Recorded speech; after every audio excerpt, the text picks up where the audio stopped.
Hey, look, friend, let's just cut the shit. Now, we both know why I was transferred. Everybody thinks I'm suicidal, in which case I'm fucked and nobody wants to work with me. Or they think I'm faking a draw psycho pension, in which case I'm fucked and nobody wants to work with me. Basically, I'm fucked. Guess what? What? I don't want to work with you. Hey, don't. Ain't got no choice. Looks like we both the fucked. Terrific. God hates me, that's what it is. Hate him back. It works for me.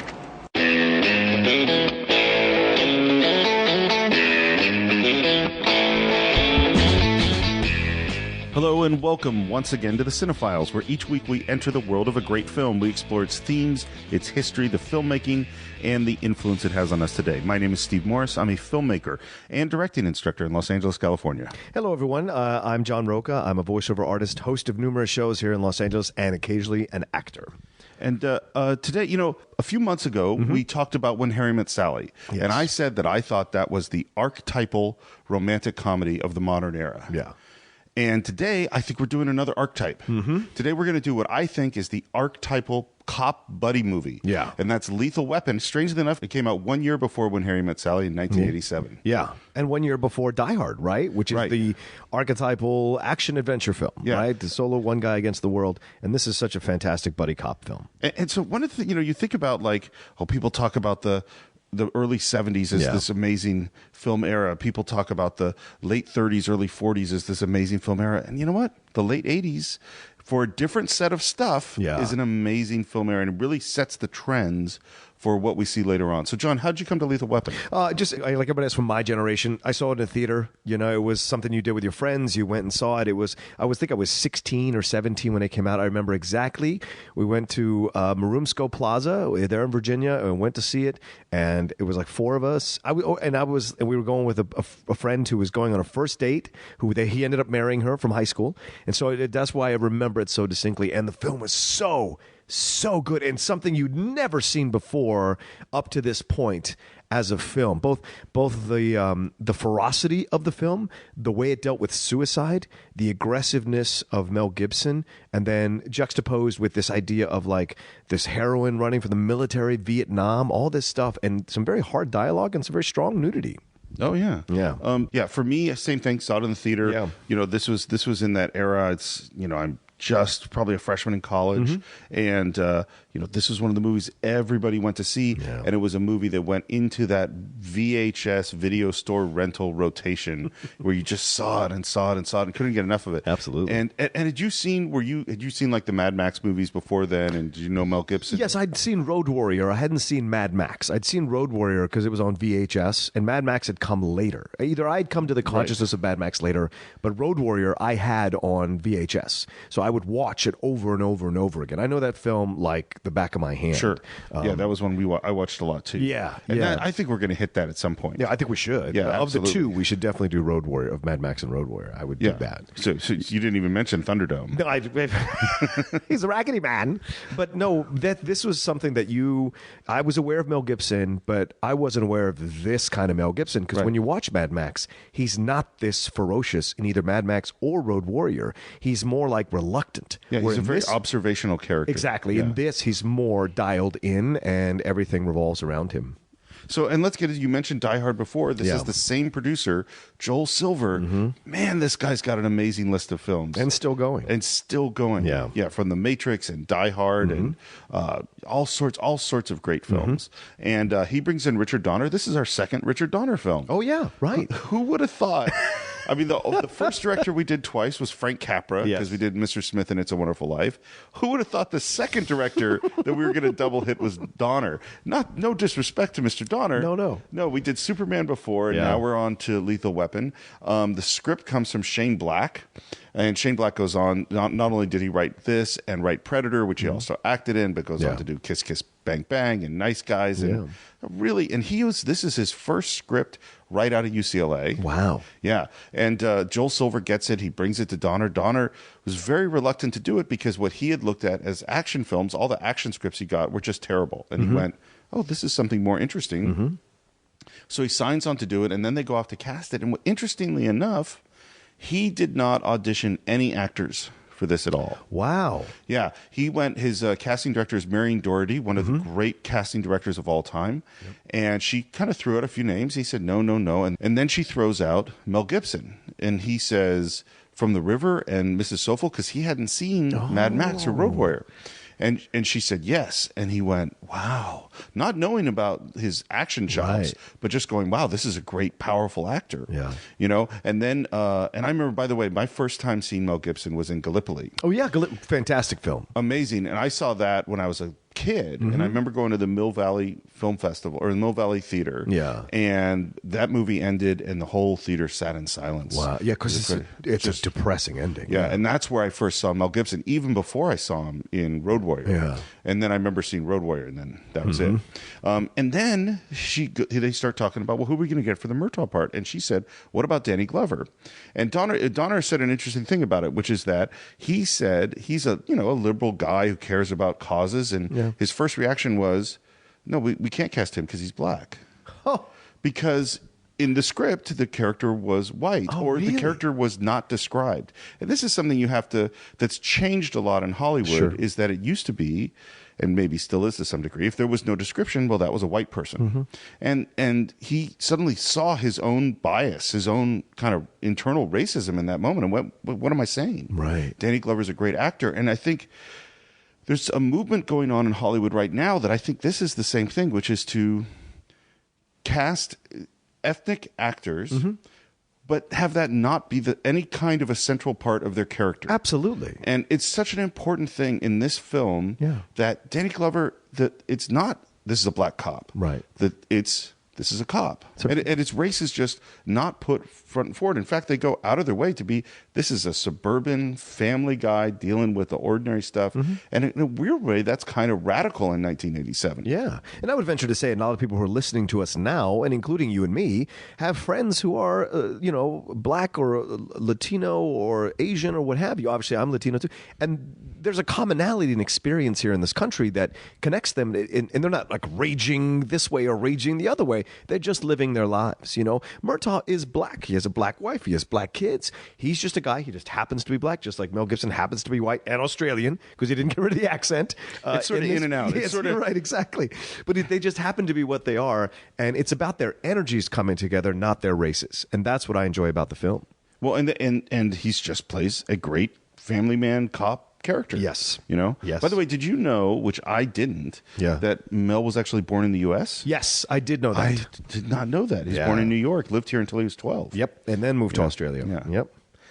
Okay, so let's get into the movie. So first of all, we start off with the suicide of Amanda Hunsaker, and it's a really strange, surreal, drugged out. Like you've seen the movie for the first time, you just go, "What's happening here?" Yeah.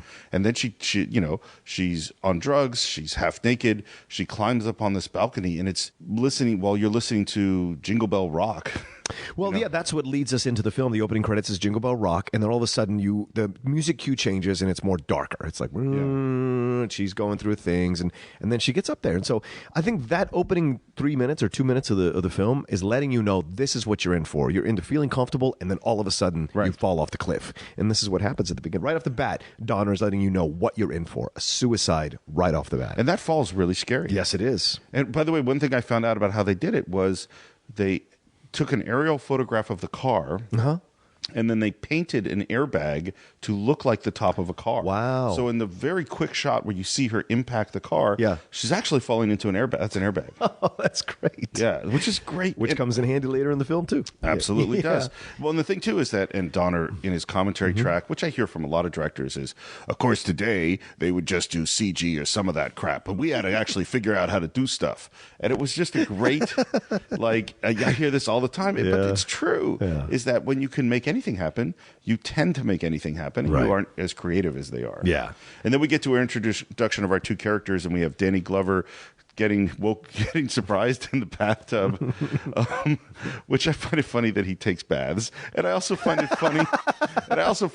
That I don't want, if I was taking a bath, I don't want my whole family coming in, but they do. Odds are you're naked. I would be naked, and I don't want my 18-year-old daughter Right. coming in while I'm in the bathtub. It's a very close family. Yeah. And we find out that it's Danny Glover's birthday and that he's 50 years old. And by the way, do you know how old he was actually? No. He's 41. Really? Yeah, so much younger than me now. I was thinking that they had to age him. Yeah, they aged him.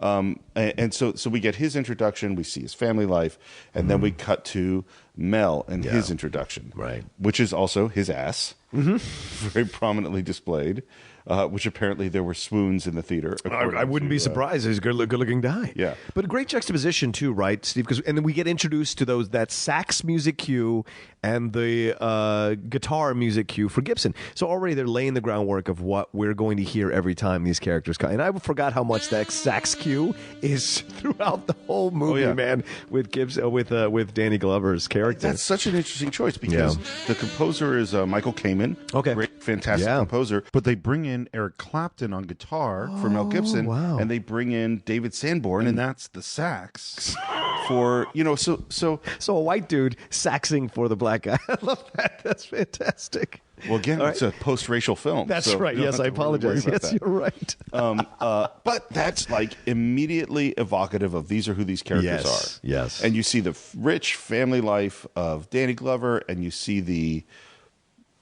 on the beach in the RV life with the dog. It's a despondent. You immediately know that there's something wrong with this guy. That he's incredibly sad. That no one lives out by the beach unless they want to, or they have no other choice. Do you know what I'm saying? Out in a trailer, these kinds of things. You get the vibe, the way he's dressed, the way his place looks. But I love how there's a Purdue Chicken ad playing when he gets up, which those used to be so prevalent in the 80s. But it's that idea that something is wrong with this guy because everything is disheveled. And you wake up with beer and cigarettes, and that this is okay. This is a guy living a very different kind of life from Danny Glover.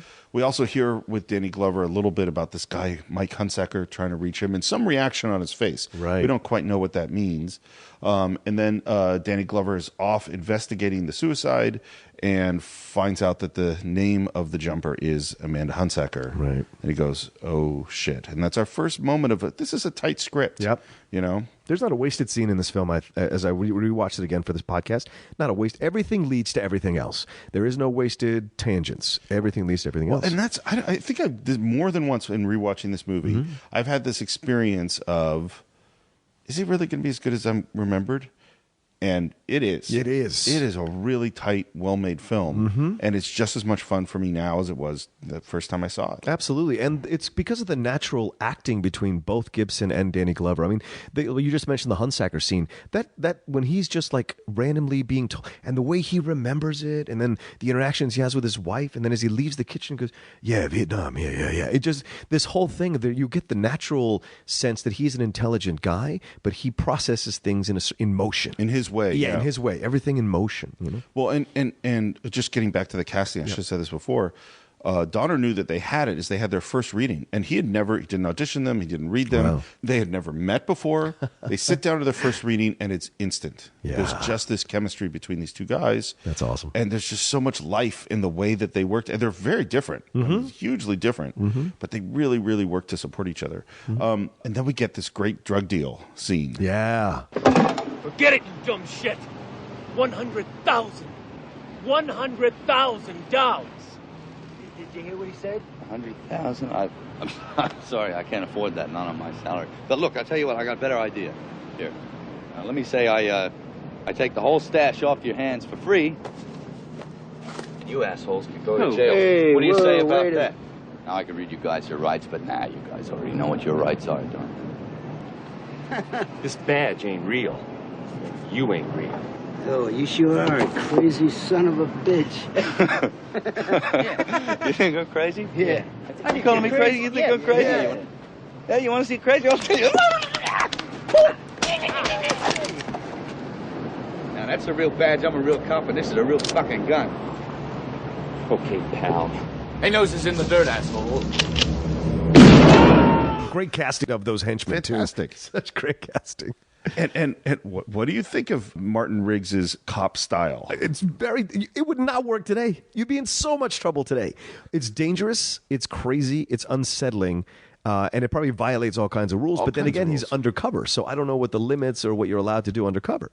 Well, and he is And this is the thing, the title of the movie is Lethal Weapon. Yeah. And that obviously refers to Mel Gibson. And you continue to watch going, he is awesome. He's insane. Yeah. And you can't tell, it's very hard to tell, is him doing all the Three Stooges stuff? Mm-hmm. Is that him literally having a death wish and not caring, or is that a carefully constructed ploy in order to get what he wants to get? I've always felt that he is a guy who follows his instincts and his guts every single time. So what he's doing in that moment is it's a decision, and he does it. I don't think he's thinking it all the way through. I think he just has this kind of feeling that he's death proof, he's impervious, and so he's going to do crazy stuff in the moment, because he's going to walk that line and do crazy stuff in the moment, thinking he can get away with it to get to where he's going, because he doesn't have that extra thought pattern, because he's suicidal. Because he's suicidal at this time, there isn't as much care as you would see before in another time. Well, that and in a weird way, that crazy stuff, that's his weapon. Yes. That's his advantage. I never got the quote right, but there's a samurai philosophy, which is the idea is that before going into the battle, the samurai would imagine themselves being killed. Yeah. And they would go like, okay, I'm going to imagine feeling that sword cut into me, that spear cut into me.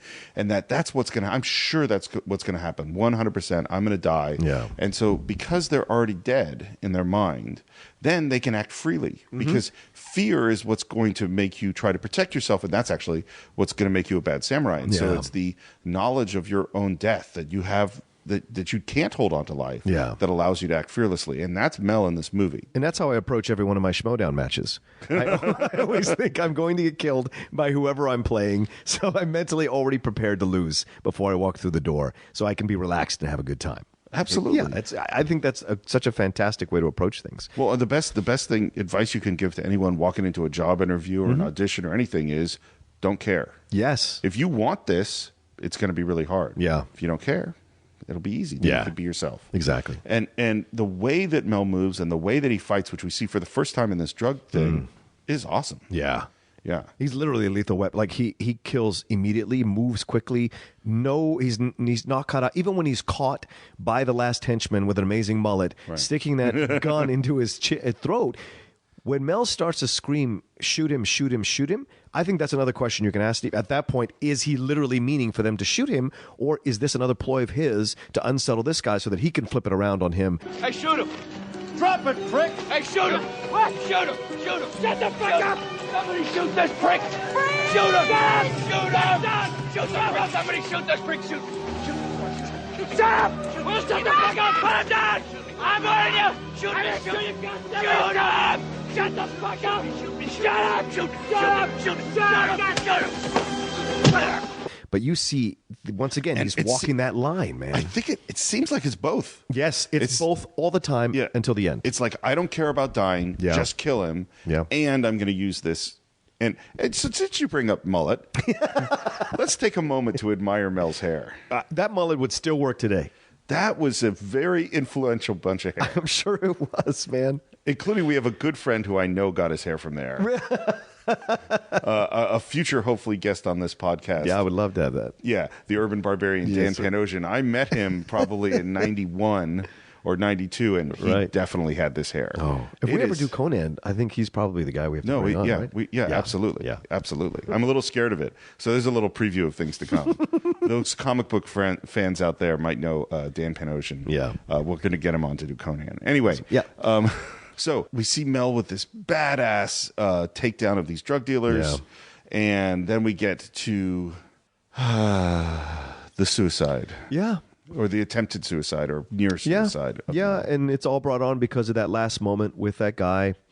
He pulls the gun, like he switches the gun around, and he has it at the guy's throat, and you see him, he's going into one of his places, his suicidal places. And this is a guy, once again, we have to lay the groundwork to Mel Gibson, which we find out later. This is a special forces guy. This is a guy who was in Vietnam. He was a sniper. He had all these things. Guys come back from Vietnam messed up, and then we're just getting glimpses of him, and then we get to the suicide moment where he's sitting there with the gun, with the bullet, and with the picture of his wife on his lap. It's his wife of 11 years who suddenly died in a car accident, which gets answered in Lethal Weapon 2. Right.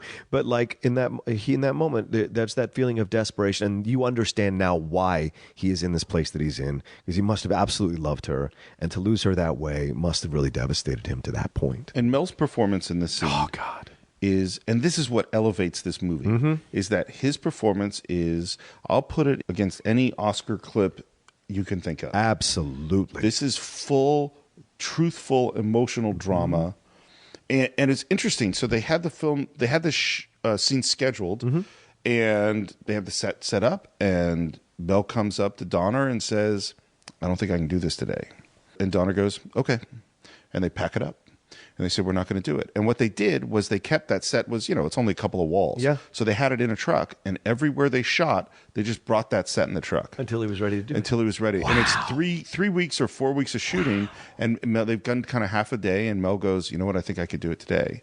And they go, okay. And they set up that shot. Damn. That scene. Isn't that amazing? That's amazing. And you see, I mean, the pain and the struggle and there's the weird sort of, am I going to have the guts to do this? Yeah. Am I really doing this? And, and then there's the moment after when he decides not to. And what Donner says about it, and I totally get it.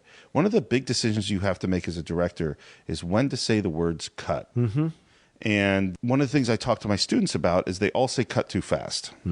Is that they get their lines out, the actor says the last line or they do the last action, and then the director goes, cut. Yeah. And what I always say is always count to 2 or 3 and then say cut. And then I tell to the cinematographer, I say, okay, after the director says cut, you count to 2 or 3 and then you stop rolling the camera. That's great. Because there's always there might not be anything, but frequently there's another moment, there's another little turn or another little look or a sigh or something where you go, oh, that's the scene. Yeah. The scene's in that last moment. And looking at Mel's performance in this, when do you say cut?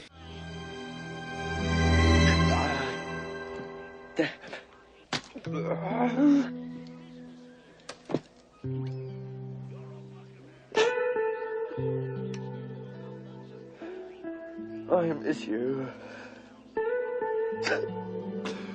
Victoria, hey, that's silly, isn't it?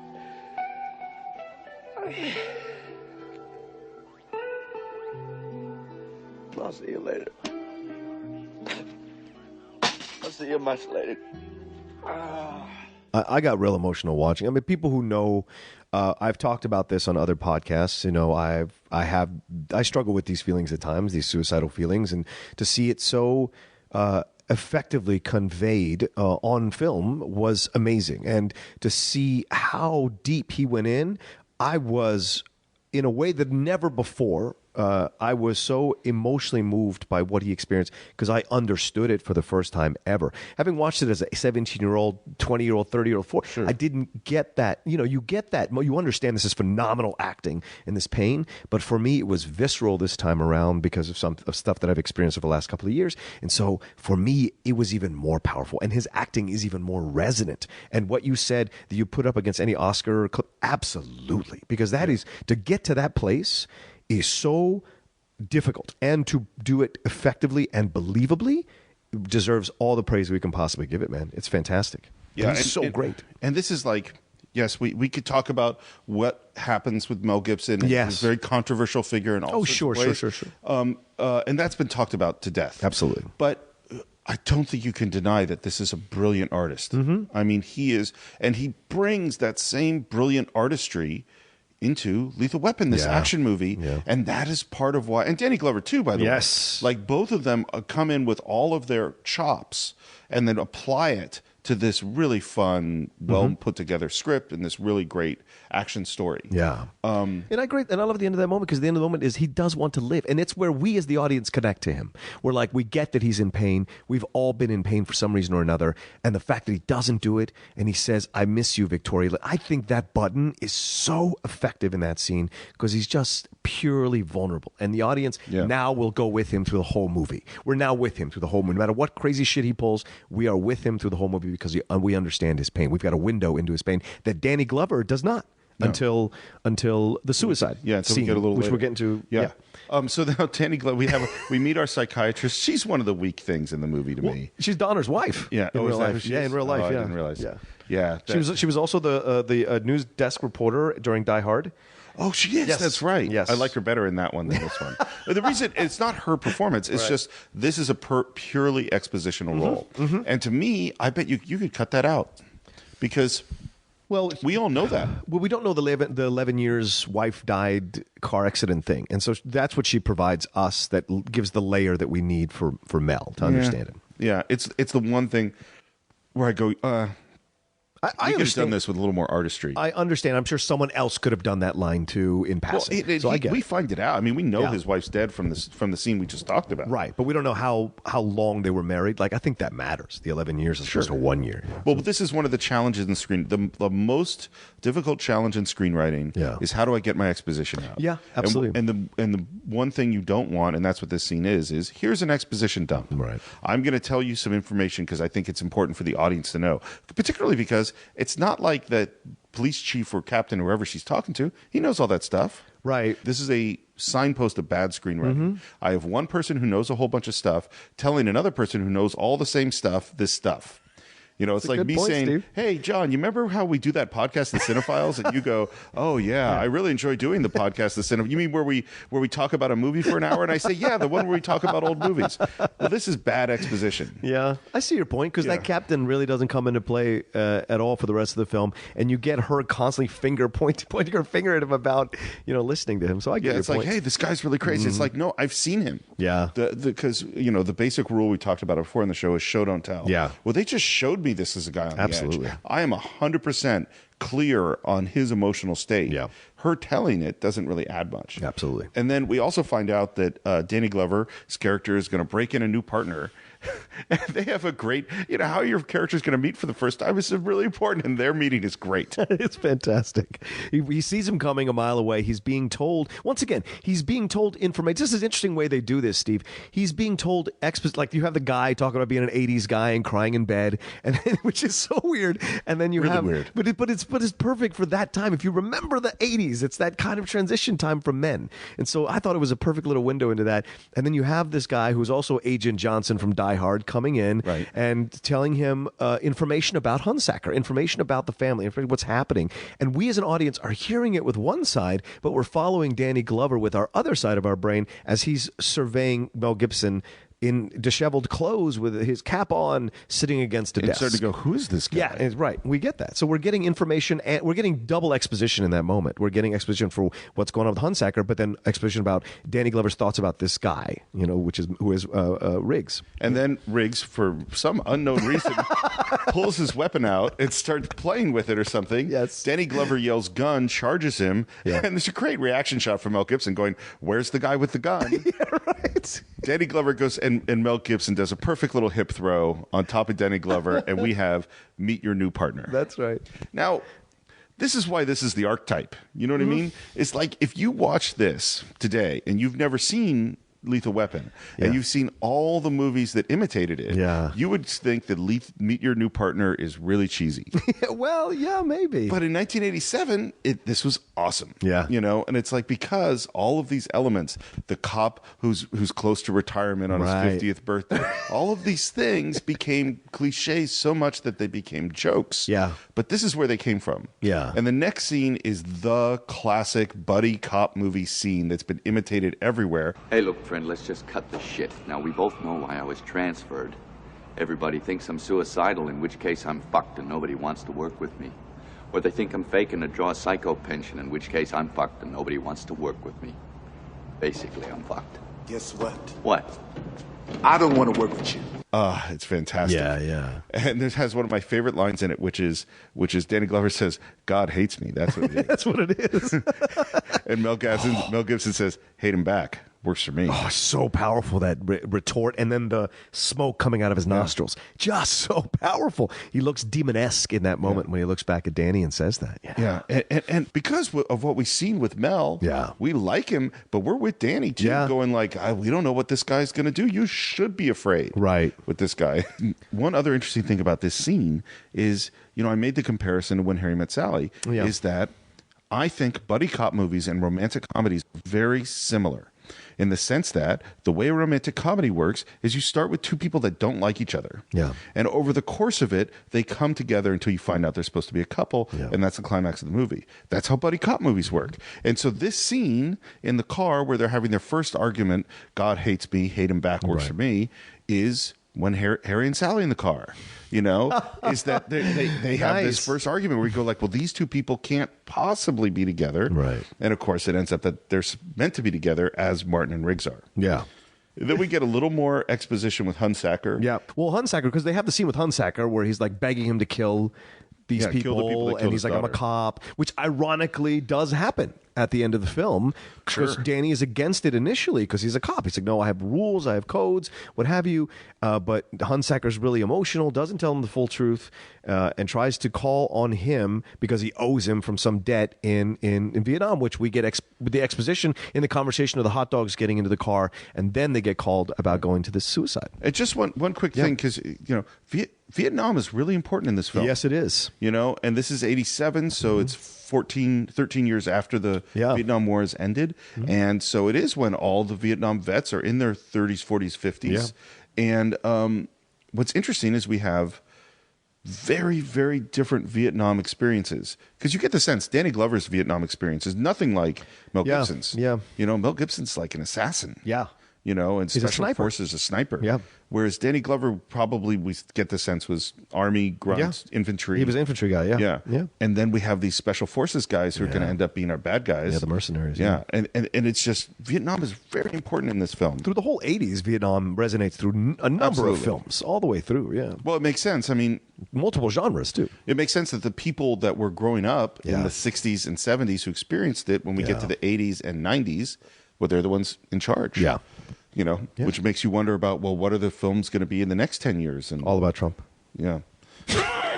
Oh, God help us all. And then we go off to the guy who wants to jump off the ledge. Yes. And Danny just, without thinking, goes like, because Mel Gibson says, I've talked people down from ledges, which he doesn't say officially as a cop. He just says he's done it before. And then Danny just absentmindedly goes, you're hired. They just had this whole interaction about him being nuts. We're just clear that this guy might be suicidal, crazy. Yeah, go talk to the guy on the ledge. This is not a good strategy. Which I love. I mean, I think they show that in that moment when Danny goes in just that he has a moment before Mel Gibson fully goes into the building where he goes, No, don't go. Not out on the ledge. like he realizes maybe that wasn't the best decision and it's too late now. And then you get great performances, performance from Mel up there. And the guy. Yes. And you get great performances of Danny from below. So great. And Mel goes out on the ledge with him, and we see a very unusual talking down the suicide guy, which at first he's doing great. Yes, he is. At first he's like, I get it, it's hard, and I've had these feelings. Right. You're not the first guy to think of this, A lot of people have got problems, especially during the silly season like now. You know shit! No, you're wrong, pal, you're wrong. You don't know nothing! Don't touch me! Take it easy. Look, I didn't do anything wrong! I know that. It's not like you're murdering anyone or anything. That's right! That's right. And he says, hey, man, let me impress my boss. He's down there watching me. Just let me... And the guy's like lowering his walls. He's like, okay, all right. And then boom. And even when his choice is here's a cigarette, and you light the cigarette. Yeah. And then when he goes to light the cigarette, he handcuffs him to himself. Yeah. And even this choice, you go, man, that's a little crazy, but it's also kind of cool. Yeah. Kind of cool. Because he's trying to save him. He actually is trying to save him because he says, if you jump, then you're going to take me with you. So then you'll be a murderer. You'll be a cop killer. You don't want to do that. Come on, let's go. Now, it's an extreme decision to make, and it really is like a guilt move by Gibson. Sure. But he's trying to save this guy's life in his messed up state of mind.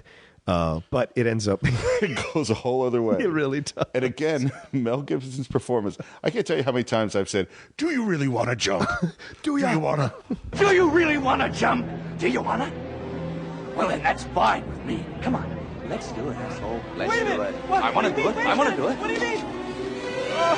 Yeah. When Mel turns it on, that's a lot of intensity to deal with. In my opinion, in the history of film, there's no more intense or ferocious actor than Mel Gibson. Like when he has an access to it that I would put in the top 5 of actors ever in terms of being able to access intensity on screen believably. It's 100%. Mm-hmm. And then Mel pulls him off the building. Yeah, Mel is the one who jumps. Oh, Mel is jumps. the one who jumps first. And by the way, one of my favorite all-time bloopers or mistakes is the handcuffs break. They're totally not handcuffed. Yeah, exactly. Because I think it was like a little plastic fake handcuff, and it broke when they jumped. Yeah. And then they grab each other's hands. They do. It's so great. And then we get Danny Glover pulls Mel into this abandoned closed office or something. Yeah. And that is a great scene. The way he swings that door, the framing of that shot, Steve, the way they come into there and the way where the camera's placed is so fantastic because you get the size of Danny Glover for the first time. Yeah. Like you really get the size of him in comparison to Mel. The way he swings that door with such ferocity, and then they have the back and forth. Hey, okay, no bullshit. You want to kill yourself? Oh, for Christ. Shut up! Yes or no? You want to die? Yes or no? I got the job done. What the hell do you You didn't answer the question. Oh, what do you want to hear, man? Do you want to hear that sometimes I think about eating a bullet? Huh? Well, I do. I do. I even got a special one for the occasion with a hollow point. Look, make sure it blows the back of my goddamn head out. Do the job right. Every single day I wake up and I think of a reason not to do it. Every single day. And you know why I don't do it? This is going to make you laugh. You know why I don't do it? The job. Doing the job. Now, that's the reason. It's not close up, but it's just enough that you're far enough away that you feel like you're being talked to by the people in the scene. Well, and Danny Glover is also an emotional guy. Yes, he is. He has to go through stuff, and the moment of you want to die, and he pulls out his gun. Yeah, and they're together in this moment, and I think Danny thinks this is some strategy. And the moment between the two, again, we get that Mel Gibson intensity. Yeah, we get that power. Here, take my gun.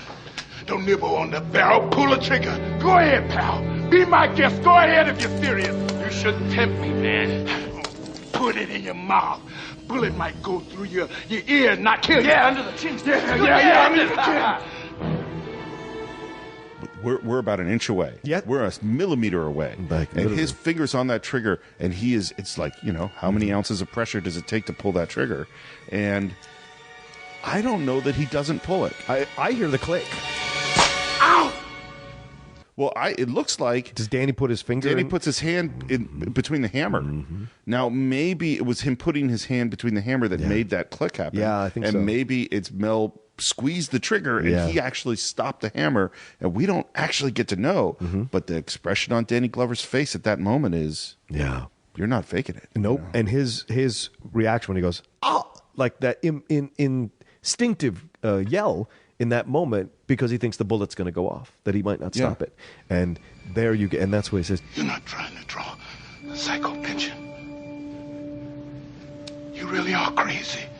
And that's so great because Danny is in command of that scene initially, and then Mel rises to the challenge, or the Martin Riggs character rises to the challenge because he's going to show him absolutely. And it's interesting too because Riggs feels this connection building already that he is able to show Danny that vulnerability. Yeah, even when even at the very beginning when they don't like each other. Yeah, there's a connection, which is interesting. Okay, we got some clues. We're going to go off to the pimp's house. Yes. Which is, by the way, Richard Donner's house. Is it really? Yeah. What a nice house, Richard Donner. It's Superman money. That's Superman money. There you go. Yeah. I do want to say one thing, Steve, before we go forward.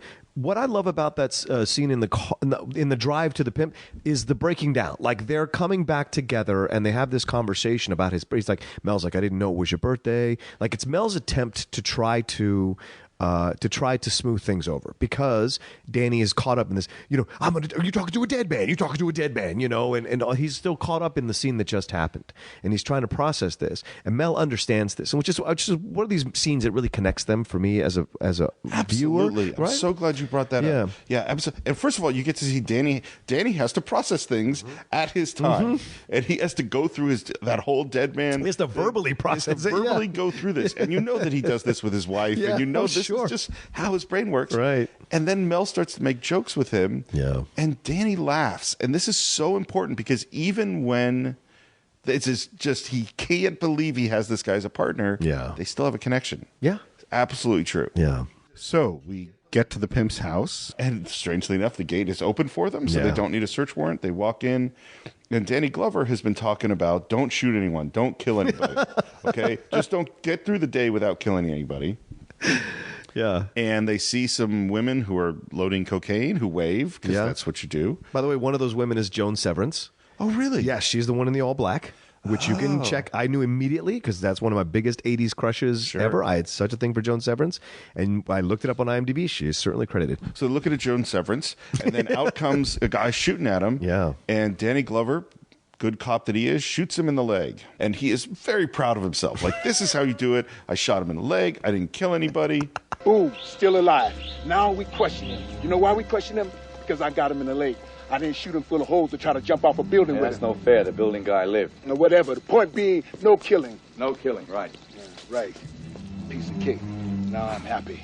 Just freedom is right, and I'll stand over here being happy. Mel is dealing with the girls and putting handcuffs on them. The guy is wounded and crying and saying, oh, you shot me. And then, of course, he pulls out that gun. Yep. And what does Mel have to do? Save his life. Save his life. Shoot him in the chest. Exactly. And then the guy falls. I got to tell you, the death drowning in the plastic in the pool cover really scares the shit out of me. Oh, I'm sure. It's a desperation because you can't get out of that thing. Once you get the same thing happens in Unbreakable. When that almost happens in Unbreakable, is those scenes where there's tarp in a pool are unsettling as hell because they feel like you're trapped and you're that close to being saved. And you're that far away from being saved in actual reality. You know? It's really scary. Yeah. So he dies. So he pulls him back out, and that's where the relationship changes. Like Riggs talking in the car to him, calming him down, is the beginning of the change of the relationship. Riggs saving Murtaugh is the beginning, is the real and change in the relationship. And because Murtaugh realizes. Riggs is going through something that has nothing to do with anyone else. It's his own demons, his own journey, and he's going to still be a good cop, and he's still going to protect his partner. And in that moment, he protects his partner instead of being careless. And I think for Riggs, who's by-the-book guy, which we just saw him try to do when he was shooting the guy in the leg, sees that and respects that, not only from a military place, but from a cop place. You know? Yeah. Well, and a personal, you saved my life. Yeah, of course. And it's funny, it just occurred to me as you were talking, you know, we've all had friends who are going through their rough time. Sure. And if new people come and meet that person at that moment, they would go, why are you hanging out with this person? Right. But because you have a history, you like, no, I know the person that's in here. I know I have the love for them that's built over years. Yeah. And so you accept, okay, this is this time they're going to go through and we're going to help them get to the other side. Right. What happens in Lethal Weapon is really interesting because despite the fact that Danny Glover has no history with Riggs, he sees that same thing. Yeah. And it's really from that conversation in the car and this moment where he goes, no, this is a good person. Yes.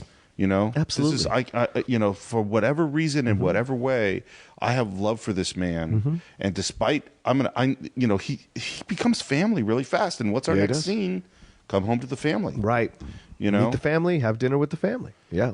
And there's so many great things about the sequence. First of all, just it seems like a really, really, this is a family. Like you get the sense of just kind of naturalism playing out. Yeah. And you get to watch Mel Gibson look at the family. And you see him enjoy, because he's living in the RV at the beach. Yeah. You know? But I think it's also him seeing what he might have had. Do you know what I'm saying? Absolutely. And feeling a connection again to humanity that has probably not been there since the death of his wife. And so he cherishes those moments. And then you have the playful flirtation with his daughter, with Murtaugh's daughter, and then you have the two kids making fun of them, doing the rapping thing. All of that just... It's great downtime, right?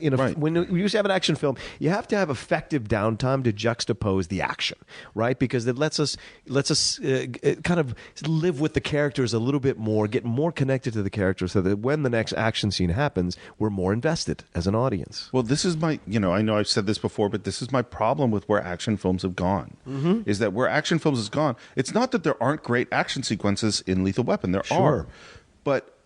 And that's part of why we love the movie. Sure. But it's only part. The other part of why we love the movie is that these are great characters. Yeah. And what happened just if you were to go through and look at how much time is spent on character and dialogue in movies like Lethal Weapon, and then go and do that with today's movies, do it with Batman, Superman or something, it would be flipped.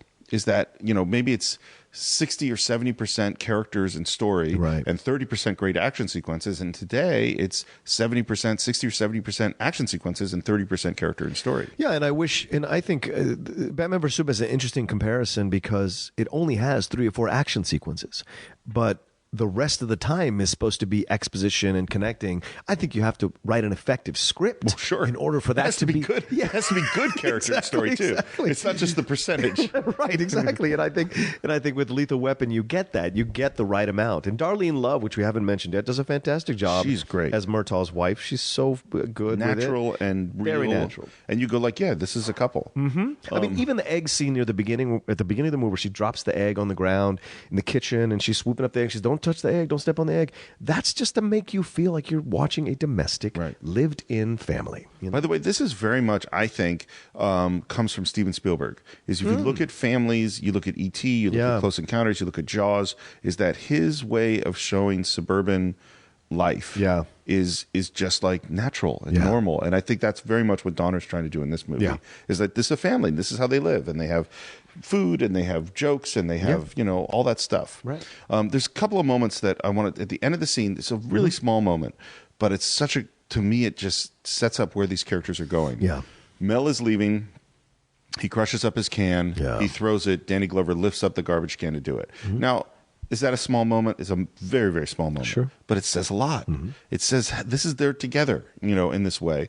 And, you know, a lot of people think making a film, I just have to have a couple of good ideas. No, you have to have hundreds and hundreds of little good ideas. Yeah. And this is a great example of just a little thing. Yeah. You didn't have to do that. It's probably not in the script. Yeah. You know?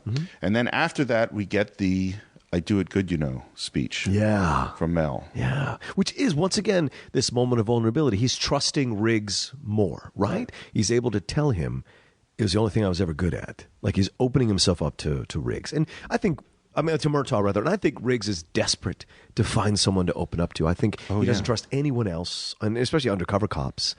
But there's something about Murtaugh's family life. There's something about Murtaugh's energy. It's very dad-like, of course, obviously, because he is a dad. So there's a big brother type feeling, like vibe to them. And so when he tells him that, and I love the way it's shot. You're not next to Mel Gibson. You're over the car, just like where Danny is. And it's a because of the vulnerability. Like, I think, I don't know. I mean, honestly, there are times when I've been really emotional. Yeah. I held a pillow in front of myself.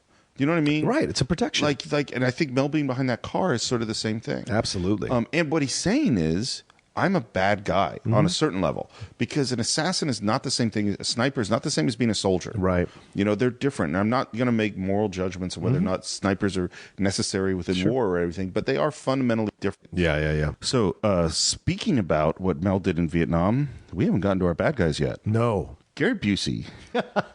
Mr. Joshua.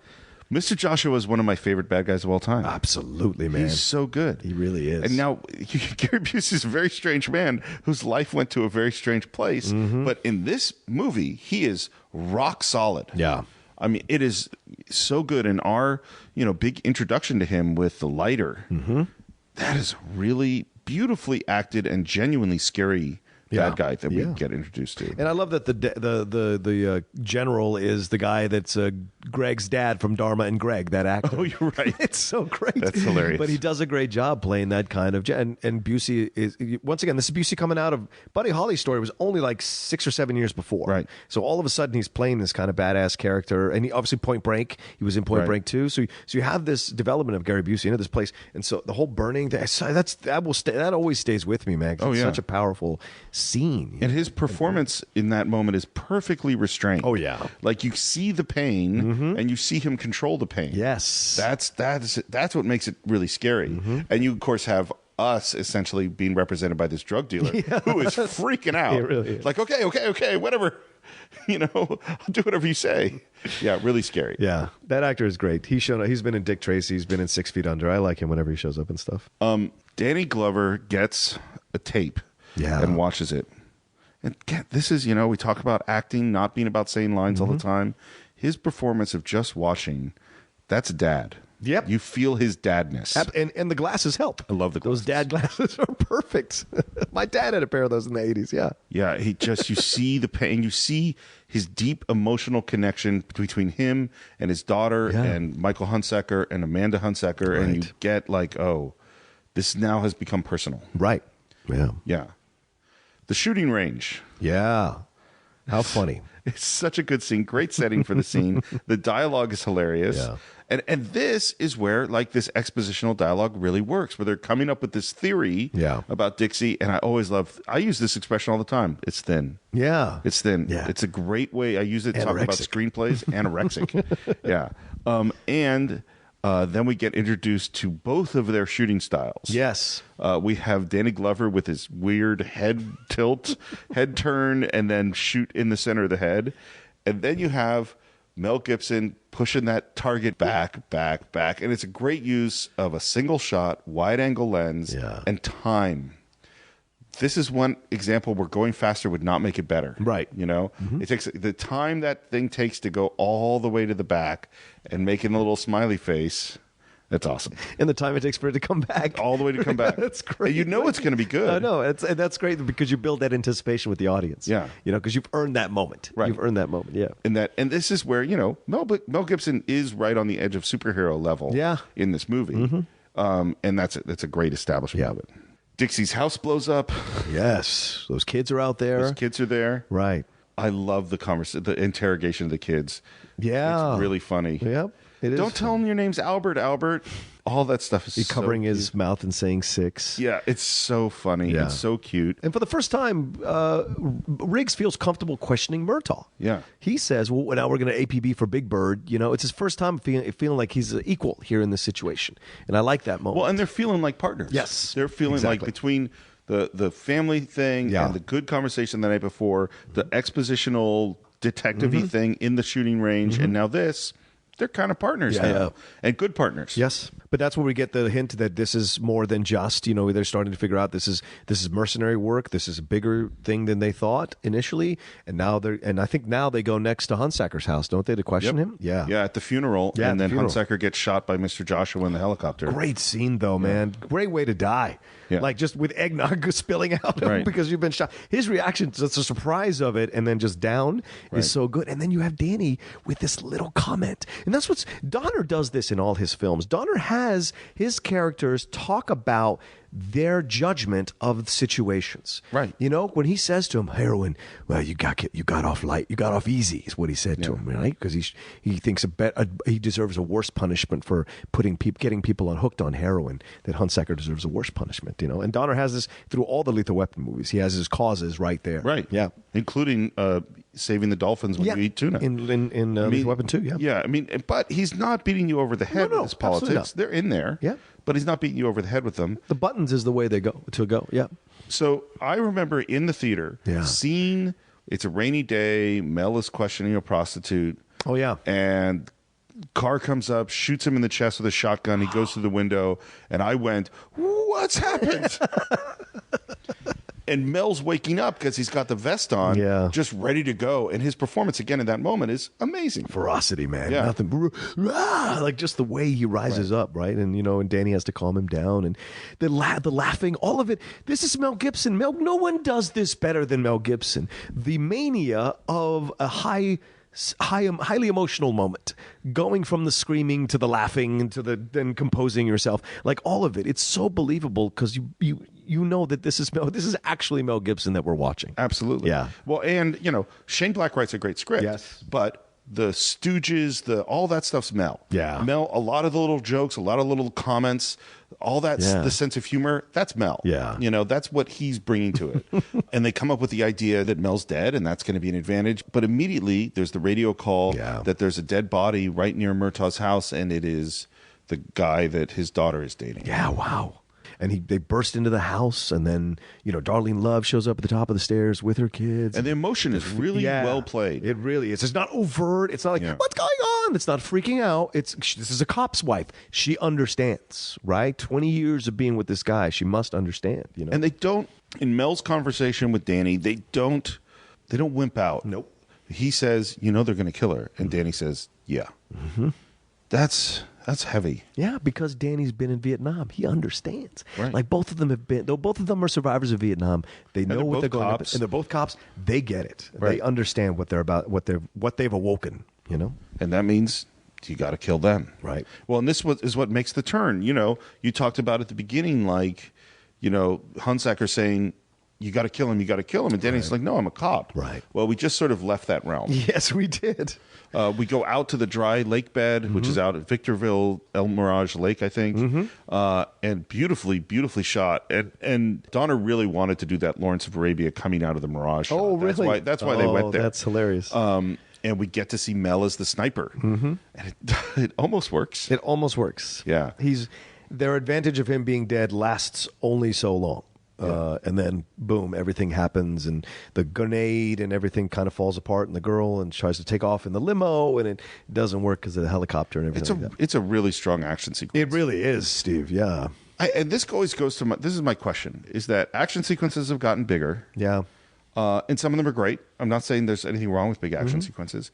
If you made a movie today that had action sequences like this that are really, really well done, but smaller in scale, would audiences still like them? Absolutely. You think I so? think so. Oh, absolutely, I think so. Because those action sequences in the film and in Lethal Weapon are... you can relate to them. You can connect to them. They feel real to you. Stuff in superhero movies doesn't necessarily feel real to you. You know, stuff in bigger action like Transporter or Fast and Furious, they don't feel real to you. They're fun. This is real. Like, this is real because the stakes are high, because you respect Gibson's ability as a sniper almost immediately. The grenade, what does that mean? Like, what's going to happen? You have this young girl in peril. Like, and the music underneath everything is so good, you know? And so to me, I think the combination of it is a fantastic action sequence, and the fact that they almost get away with it. They almost get away with it.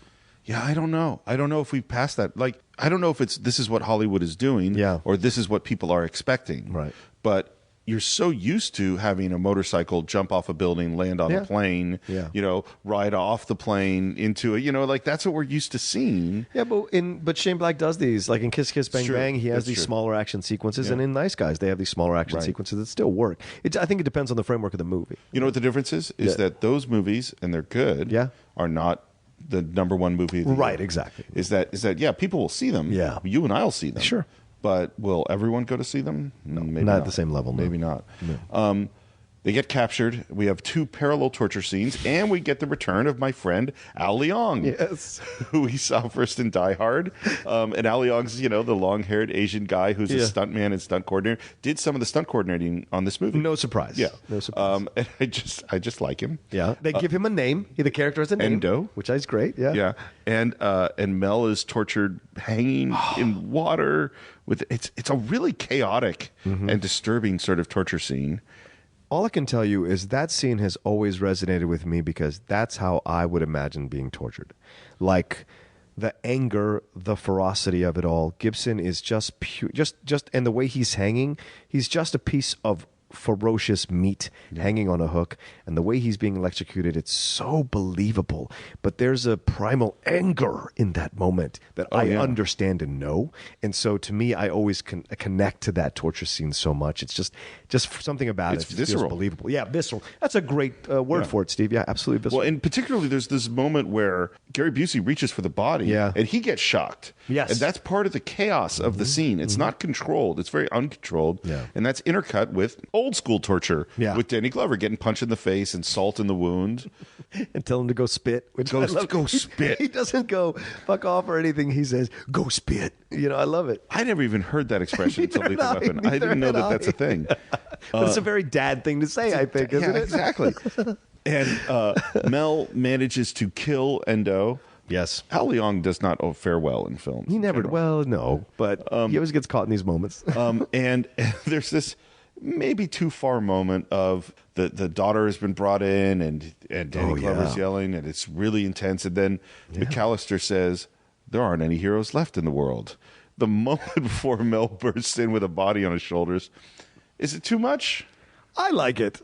I like it because of it's an '80s film, and I accept it because we accepted it back then. You know what I'm saying? But like, yeah, but it's funny that moment because he's essentially about to rape his daughter right in front of him. Something horrible. Yeah, something in that realm. Right, really bad. So but then just in that moment he comes through. Yeah. And again, the way Mel moves, the way he shoots, it's exciting and inventive and smooth, and it leads to them shooting up this club as they go through. Where I'm always kind of like, are you sure every one of those guys you shot was a bad guy? You sure that wasn't just like a bartender or a security guard? That first guy who's sitting at the bar having a drink, he just goes boom. Oh.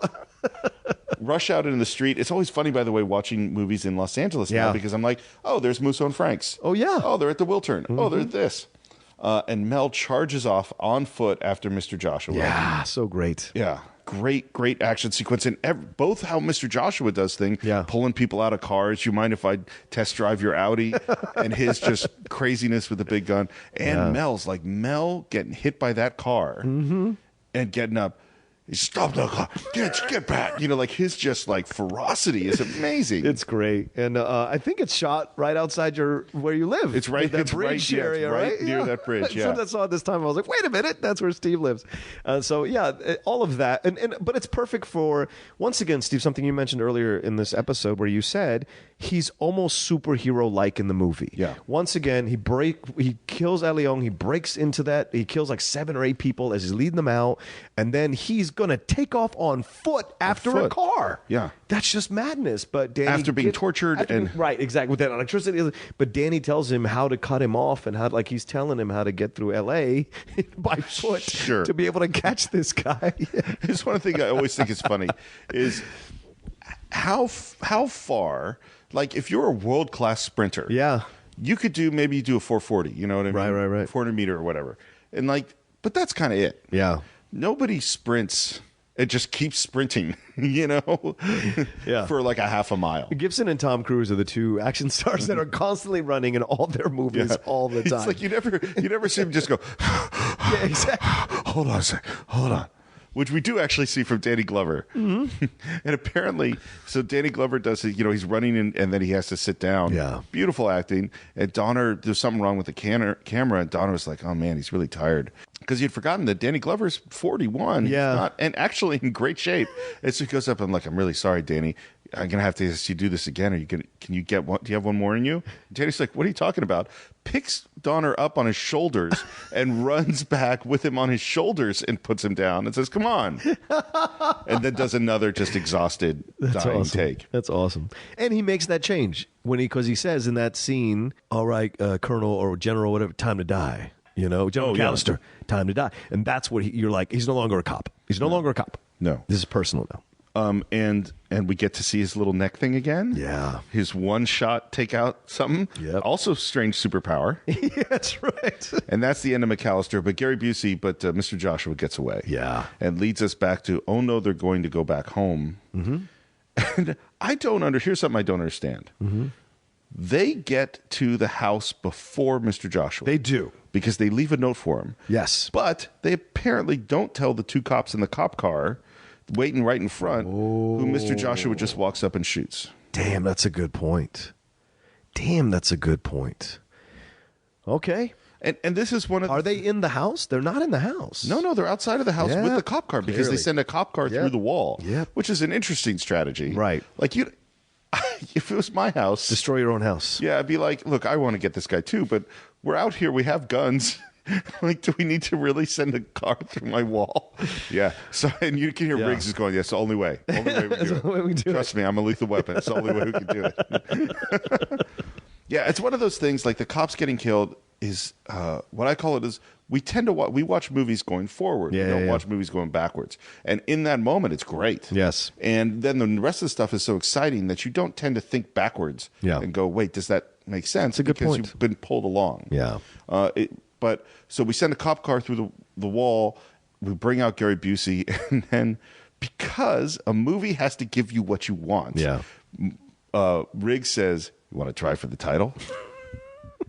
We want a shot at the title. We want a shot at the title. I love it because we want to fight." Yeah. What do you think of this fight scene? I love it. It's to me, and I was thinking as I was watching it, it is very much a cousin or it may be even an older brother of the fight scene between Alexander Goodenough and Bruce Willis in Die Hard. Sure. Because this one lasts in terms longer. of brutality, yeah. Yeah, and this one lasts longer, and the combatants are more equally matched, I think, in this. And you really believe, and whereas Bruce Willis looks like the underdog the whole time, right. This is more of an even match, and the swings are great. Well, to be clear, in a one-on-one battle, yeah, in terms of technique, yes, Martin Riggs will kick the shit out of John McClane. Well, sure, of course. I mean, in terms of That's what I'm saying. Not quitting, maybe John McClane is going to keep fighting back. That's a good but in terms of technique, yes. Martin Riggs is off the charts better than John McClane. Well, that's what I mean. He's more equally matched with Joshua than McClane is with Alexander Goodenough's character. I think McClane is not as equipped to handle the fight and looks like an underdog through the whole fight. And whereas this is an evenly more definitely even between highly skilled opponents. Like one of the things when you're thinking about fight choreography is you think about, well, how good are my guys? Yeah, because you can have a great fight between people that aren't necessarily great fighters. Right. And in this one, it's like no, these are top trained people. And then you think about what style are they fighting? Yeah, in? And they have multiple styles here because they actually had multiple fight choreographers. Mm-hmm. They had a guy who did. There's a martial art called Jailhouse Rock, and that's what a lot of the elbow strikes and some of the really vicious things it's a hodgepodge and very down and dirty kind of style. Yeah. And then they also have, it's not Hoist Gracie, but I think it's one of the other Gracies, Gracie Jiu-Jitsu. Yeah, that's where it's all the hand to the arm, and I was like, wait, all what? the joint locks and stuff, and the pins and the throws. Yeah. That's Gracie Jiu-Jitsu, and this is 5 or 6 years before MMA really starts. Yeah. And so no one had seen this stuff. And they even have some capoeira moves, which is really unusual to see. And that's another Brazilian style that's kind of dance-like. Mm-hmm. And they combine them all together in this really unique way. And I think this fight scene, it's a really good fight scene. Yeah. It's really influential. And I actually think this is sort of like one of those, it's really good, and then it got imitated in some ways that maybe aren't good. Yeah. Because this is the first of what I would call the quick cutting American style fight scenes. Yeah. You know, we talked about in Enter the Dragon that we want the camera back so you can see everything they're doing. Yeah. And this is a beautifully done one of the camera is in close, it's moving around.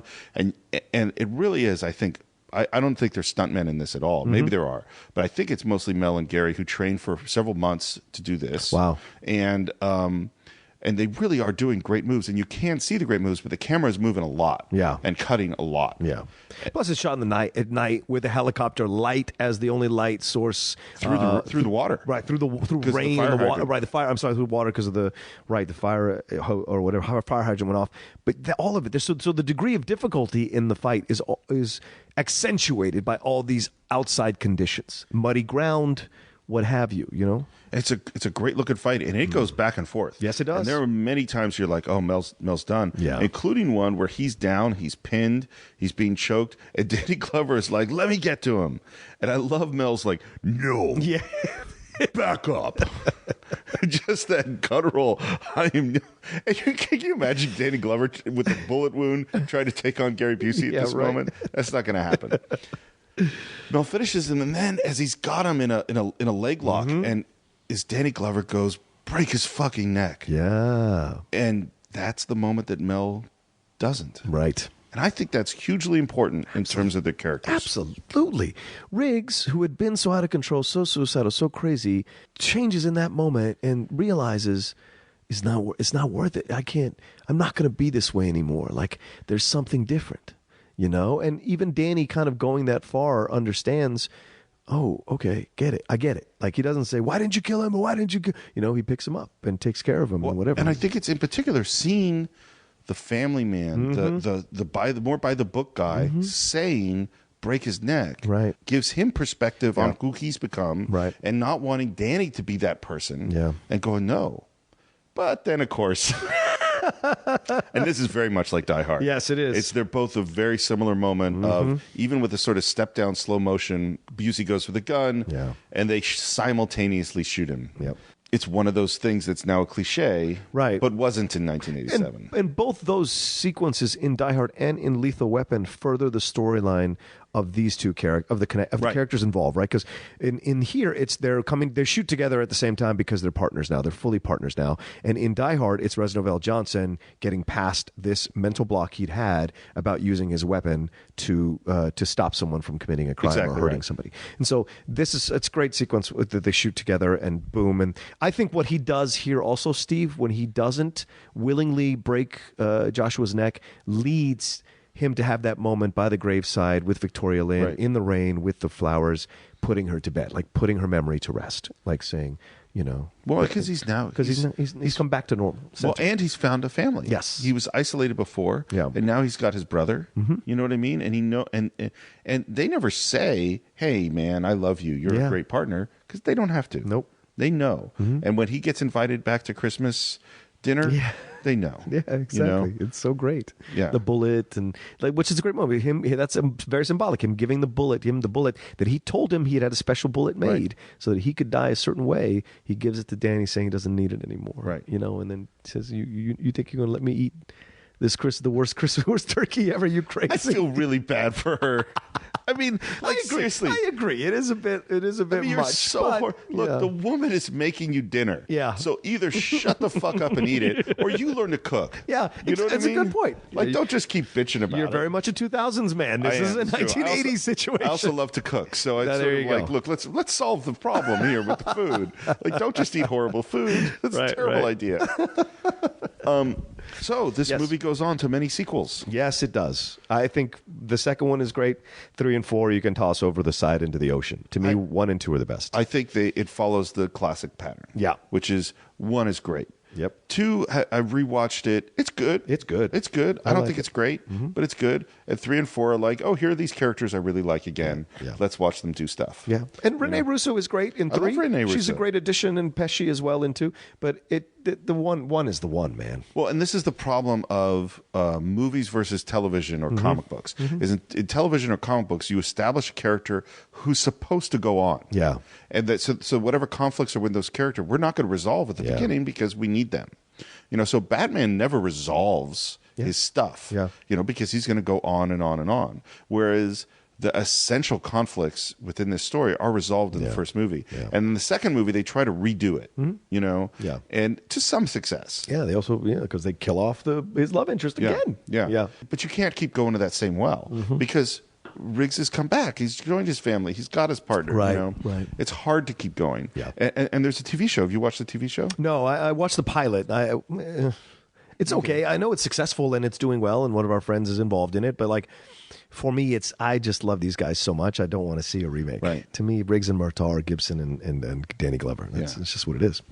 Okay, final thoughts on Lethal Weapon. Oh, man. If you haven't seen this one in a long time, go and watch it again. It's such a great action film to savor and enjoy all over again, and you'll get something different out of it, which we say multiple times on this show. You can see the great films you can watch over and over again at different stages of your life and get something completely different out of it. For me, the sax cue used to be a funny thing as a younger guy who would listen and think it was funny that it's connected to an older guy. As an older guy now, the sax cue, I understand the sax cue and the physical nature of what that sax cue implies as an older guy now, which I thought was so fun to discover in the film. So yeah, go watch it again, enjoy it, see what action sequences are supposed to be, see what doing great script and having rich characters does for an action movie, and watch the pacing. The pacing is so important in this movie. Everything leads to something else that furthers the movie along, and it's such an enjoyable thing. If you're looking to write an action movie, I don't think you can do any better than watching Lethal Weapon and studying it and seeing how it can be done. Absolutely. Yeah, it's for me. I was thinking about it. It's like there's some movies you watch different movies for different reasons, and some you watch to get that emotional wallop, and some you watch to learn things, and some you watch for the beautiful cinematography or whatever. And there's some movies that are just old friends. Yeah. And I'm sure all of you listening right now, you have your own set of old friends, and it depends on when you grew up and what stage of your life and what came out and what did you see with what people. Lethal Weapon for me is an old friend. Yeah. And I'll watch it next year, and I'll watch it the year after that, and I'll watch it again. And every time I watch it, I have the same experience. I go back to that place. Yeah. I mean, I guess it's kind of the opposite of what you're saying. You watch it at a new place, you have a new experience, and that's true. Yeah. But part of the fun, too, is to go back and be who you were when it came out. Yes. And just be like, yes, I remember it. And I hope it'll be interesting. I'm sure I'll show it to my kid someday when he's ready for it. And he'll probably go, Dad. And then I will be pissed at him. As you should be. Yeah. So that's what we think about Lethal Weapon. We'd love to hear what you think about Lethal Weapon. As always, you can visit our Facebook page. That's the Cine-Files, CINE-FILES. You can subscribe to us on iTunes. You can subscribe to us on Stitcher, but Stitcher does not like the dash. So just enter Cine, C-I-N-E, space, files, 2 words. Please, please, please review us on iTunes. And you can reach me at SR Morris on Twitter. John, where can they reach you? You can always reach me at The Rocha Says, R-O-C-H-A. They're on Twitter and Instagram, and see all the shows I'm hosting and co-hosting. And I love to interact with you guys, so please follow me. And that's it for this week. We will see you next time on the Cine-Files.